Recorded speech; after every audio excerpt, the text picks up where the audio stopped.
Hello, I'm Quo, and the other day I had the sudden desire to make one of my current favorite songs into a Sims character. So I queued up Cult Leader by King Mala and put it on repeat for about 2 hours while making my girl Dawn Vega here. It should also be known that I was recovering from a migraine at the time and my brain was working very, very slowly. So while this video is sped up to 8 times speed, um, it's still, the pacing still feels so slow.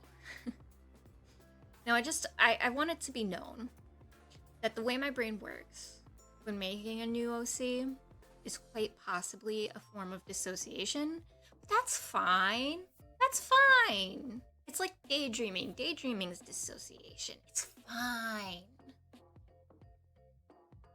Anyway, Dawn slowly told me through musical inspiration and imaginary arguments who she is, what she wears, and what her purpose in life is, aka being the leader of a Chimkin cult.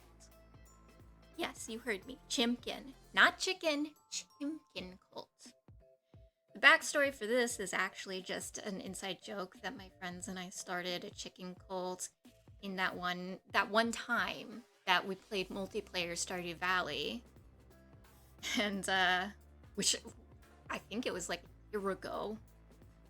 Regardless, it's made its way into every other game that we play, primarily because I refuse to let the joke die.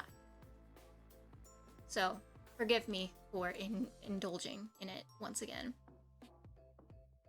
Anyway, I started with a default sim that the game gave me and went from there to work out what our lovely Chimkin cult leader would wear to charismatically charm people into joining her new religion. An important thing to note about Dawn is that her cult is only fronted by the Chimkin vibes. She is not truly devoted to our Chimkin overlords. Deep down, she's a manipulative narcissist that just wants nothing more than to collect people onto her side. The Chimkins are like a scapegoat. Scape Chimkin. Anyway, it was a very difficult process arguing through what her aesthetic is with her because she wants to be largely palatable to the masses while also embodying the middle road between what she considers to be sexy and charming, whatever that means. So we carefully curated her hairstyle and outfits to portray how she wants to be seen as well as how she actually is. We started out avoiding dark colors and going for more neutrals to draw on the earthy Chimkin vibes, but ultimately, to be true to her style, she needs to stick with more reds and blacks and golds. So as the video progresses, you see me focus more into those colors rather than the earthy tones. She wants to command attention way more than she wants to please others. Or to quote the song, she wants power, and I think it shows. Ultimately, her everyday outfit and formal wear were the hardest to pick, and I think I even changed it one final time after picking everything else out. For her formal wear, we end up going with a more shiny outfit. Briefly, I had her in this very casual looking one because I underestimated how she would personally find that balance that she was looking for. But when I started picking out her accessories and makeup, these outfits finally came together, and you'll see that near the end of the video.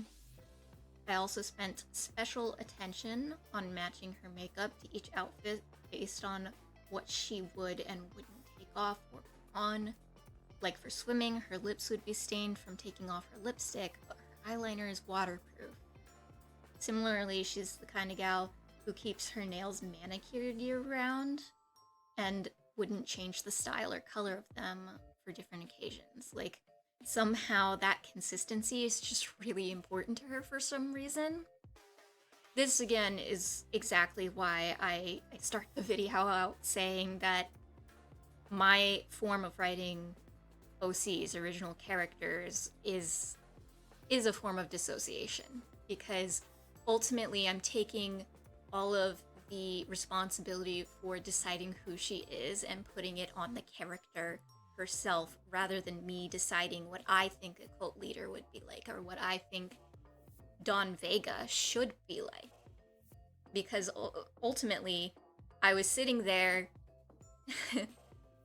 sleepily medicated for my migraine, wondering, or not wondering, but arguing with a fictional character who didn't even fully exist yet about who she is. And it's one of those weird artistic processes that I've heard very few people talk about, but it's not just me. Like, I know there are other people like this. So if you're like this, hop down in the comments right now and be like, me too, or not me too. Let's do something else. Do sup nerd. Just say sup nerd if you too allow your characters to decide for themselves who they are and sit there arguing with them to find out about them, because they won't tell you and because they don't want to be honest and they're narcissists. Anyway. On her traits and details, she is a cis woman, a biromantic bisexual, although she's not particularly interested in dating, nor is she non-committal.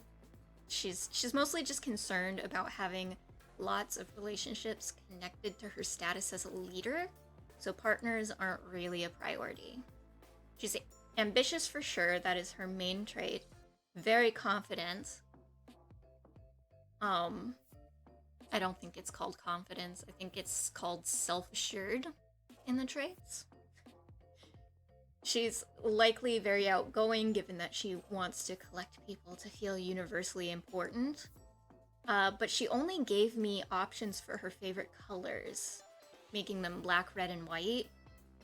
So I could still learn a lot more about her likes and dislikes through actual gameplay if I choose to play out her story.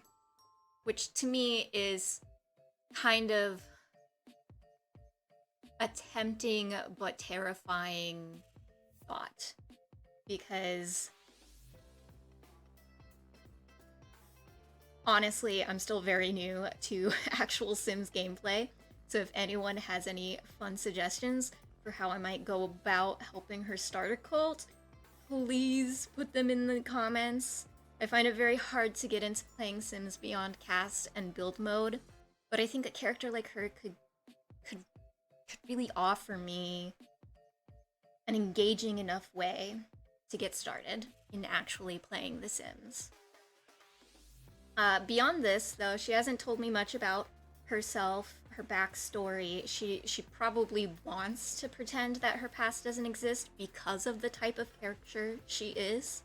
But personally, I'm fascinated with what she might actually do if she accomplishes her goals of leading a cult, so I'm not really all that offended by the idea that I don't know where this character even came from. Like, I know what you're about, but why? And I feel like that question would ultimately be answered as she moves forward in her life. Like, she might open up, I guess. It's a weird way of putting it, but it's my way of putting it.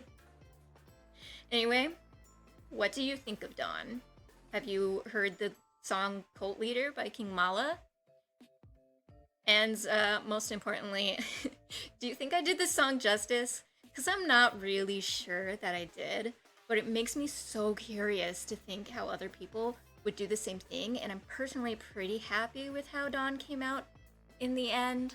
I'm just a little bit disappointed in how little it feels connected to the song. Like, I listened to the song once again. I had it on repeat for 2 hours last night while recording this, and now I think about the song and I look at Dawn and I'm like, yeah, she'd love the song, but I don't know if I did the song justice. Anyway, that's Dawn Vega, the Chimkin cult leader. I hope you liked the video, and bye.